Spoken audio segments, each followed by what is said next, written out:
রাসূল সাল্লাল্লাহু আলাইহি ওয়াসাল্লাম নারীদেরকে আসার অনুমতি দিয়েছেন, কিন্তু পুরুষদের চক্ষু ইবাদত করতে বলেছেন। এ কথা বলেন নাই এ নারীরা আসলে পুরুষটা আবার ফেতনায় বলবে নাকি, তোমাকে হাত দরকার নেই। কেন? কারণ আজকে যদি এদেরকে মসজিদ থেকে বিতাড়িত করা হয়, বাংলার জমিনে যা হয়েছে তখন রাসূলের সাহাবীদের অবস্থা তাই হতো। বাংলার জমিনে নারীদের অবস্থা কি? এক মায়ের কন্যা বিয়ের ব্যাপারে প্রস্তাব দিলাম যে আপনার মেয়েটা তো অমুকের ছেলের ব্যাপারে পছন্দ হয়েছে, দিবেন কিনা? হ্যাঁ দিব, পছন্দ হয়েছে, তা ঠিক আছে বিয়ে দেন।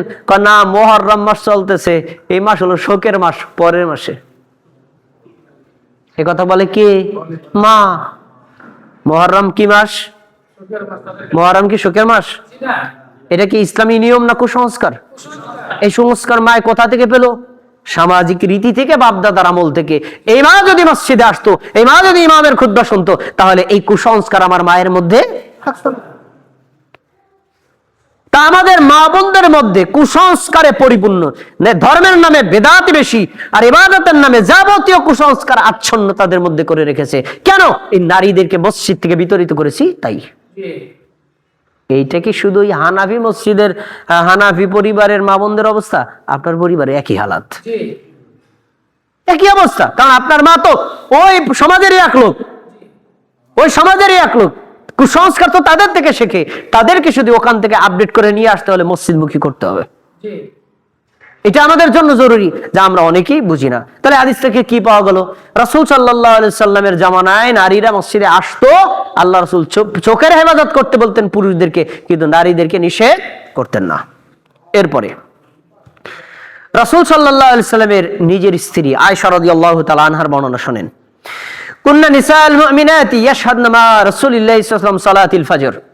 রাসূলের জামানায় আমরা ফজরের সালাত জামাতের সাথে আদায় করতাম। একথা বলছেন কে? রাসূলের নিজের স্ত্রী আয়েশা। নিজের স্ত্রী কোথায় থাকতেন? মসজিদের পাশেই ছিল স্ত্রীদের কক্ষ, ওই কক্ষে তিনি থাকতেন। রাসূল এখান থেকে কেরাত পড়লে তার কক্ষে যায়, কিন্তু তিনি মসজিদ ওই রুমে বসে নামাজে শরীক হতেন না, ওখান থেকে বের হয়ে মসজিদে আসতেন, মসজিদে আসতেন। তিনি বলছেন, যখন রাসূল সাল্লাল্লাহু আলাইহি ওয়াসাল্লামের সাথে আমরা ফজরের সালাতে শামিল হতাম, রাসূল সালাম ফিরানোর পরে আমরা সবাই চাদর মুড়ে দিয়ে চলে যেতাম। যখন যেতাম, অন্ধকারের কারণে চেনাই যাইতো না এই মহিলা কোন মহিলা। এই হাদিস থেকে দুইটা জিনিস পাওয়া যায়। এক, অন্ধকারে নারীরা ফজরে রাসূলের সাথে জামাতে শামিল হয়েছেন। দুই, রাসূল সাল্লাল্লাহু আলাইহি ওয়াসাল্লাম আউয়াল ওয়াক্তে ফজর সালাত আদায় করেছেন। দুইটা প্রমাণিত হলো। আমরা দ্বিতীয় বিষয়টাকে ধরি, শোনেন। রাসূল সাল্লাল্লাহু আলাইহি ওয়াসাল্লামের স্ত্রীরা, অন্যান্য নারীরা মসজিদে জামাতের সাথে আদায় করতেন, আল্লাহ রাসূল দেখতেন না? কথা বলেন, দেখতেন না? জানতেন না? নিষেধ করেন নাই কেন? কারণ তাদেরকে মসজিদমুখী রাখা দরকার আছে, তাই এই জন্য তিনি নিষেধ করেন নাই। আচ্ছা, এরপরে শুধু কি নারীরা আসবে তাই না, যদি আসতে চায় আপনার কাছে আপনি অনুমতি দিবেন। আপনার স্ত্রী যদি আপনার কাছে আসতে চায়, বলে যাও, আল্লাহর ঘর মসজিদে কোনো বাধা নেই। আপনার কন্যা যদি আসতে চায়, উৎসাহ দিবেন, যাও মা যাও, সমস্যা নাই। আপনার মা যদি যেতে চায়, আপনি অটো ভাড়া করে দিবেন, মা যাও। এভাবে রাসূল সাল্লাল্লাহু আলাইহি ওয়াসাল্লাম আদেশ করেছেন। হাদিস কি দেখেন, রাসূল সাল্লাল্লাহু আলাইহি ওয়াসাল্লাম বলছেন, ইযাস্তাআযানাকুম নিসাউকুম, তোমাদের নারীরা যদি তোমাদের কাছে অনুমতি চায়, আব্বা আমি মুসমার বাইতুস সালাম জামে মসজিদে জুমার নামাজ পড়তে চাই, মা যাও, কোনো বাধা নেই। কমেন্ট করা যাবে না। কেন? মসজিদে কেউ আড্ডা মারতে আসে না, এটাই বাস্তব। মসজিদে আসে মানুষ আল্লাহকে চেনার জন্য, আল্লাহর ইবাদত করার জন্য। এই জায়গাতে বাধা দেওয়ার পারমিশন কারো নাই, দিতে হবে, যাও, অনুমতি দিতে বলেছেন। আচ্ছা, এবার আর একটা চমৎকার হাদিস আপনাদেরকে বলবো। হাদিসটা বলার আগে আমি একটা কথা বলি।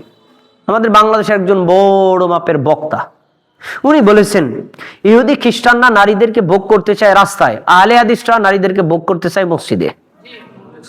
সবাই নাউজুবিল্লাহ বলবেন না? আমরা কোথায় ভোগ করতে চাই নারীদেরকে? মসজিদে। এই জন্য আমরা মসজিদে নারীদেরকে নিয়ে আসি। ওনার কথাটা ঘুরাই দিই। আল্লাহ রাসূল নারীদেরকে মসজিদে নিয়ে আসতেন কিসের জন্য? ভোগ করার জন্য। বলেন, ওনার কথাটা ঘুরান। তাহলে ভোগকারী আল্লাহ রাসূল কত বড় জাহেল, কত বড় বেয়াদব, কত বড় মূর্খ হলে এই মন্তব্য করতে পারে? আহলে হাদিসরা মসজিদে নারীদেরকে নিয়ে যায় হ্যাঁ, আপনি মসজিদে আহলে হাদিস মসজিদে যান তো, যাইয়া আপনি ওই মসজিদে ঢোকার আগ পর্যন্ত বুঝতে পারবেন যে মসজিদে নারী আসে, কারণ রাস্তা তো ওপেন, তাই না? রাস্তায় নারীরা পুরুষ আসবে যাবে তখন বুঝতে পারবেন, কিন্তু মসজিদে ঢোকার রাস্তায় নারীদের আলাদা, পুরুষের রাস্তা আলাদা। নারীদের সাথে পুরুষের কোনো দেখাও নাই, সাক্ষাৎও নাই, কথাবার্তাও নাই, তাদের সাউন্ডও আমরা শুনি না। তাহলে ভোগ করলাম কোন সময়? বলেন,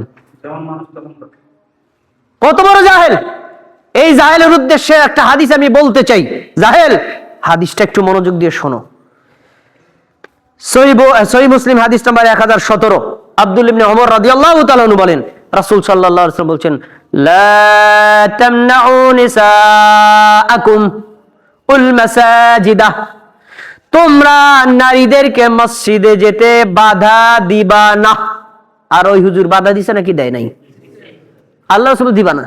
আচ্ছা, এ বলেন ইদাস্তাআযানাকুম ইলাইহা, ওই নারীরা যদি মসজিদে যেতে চায় যেতে দাও, উৎসাহ দাও, সুযোগ করে দাও, পারমিশন দিয়ে দাও। আচ্ছা, এই হাদিস বলছেন আব্দুল্লাহ ইবনে, সবাই খেয়াল করে শুনতে হবে, আব্দুল্লাহ ইবনে ওমর রাসূলের সাহাবী। যখন এই হাদিস বলছেন রাসূল মারা গেছেন, যাদের সামনে বলছেন সাহাবীরা আছে, তাবেঈরা আছে। এই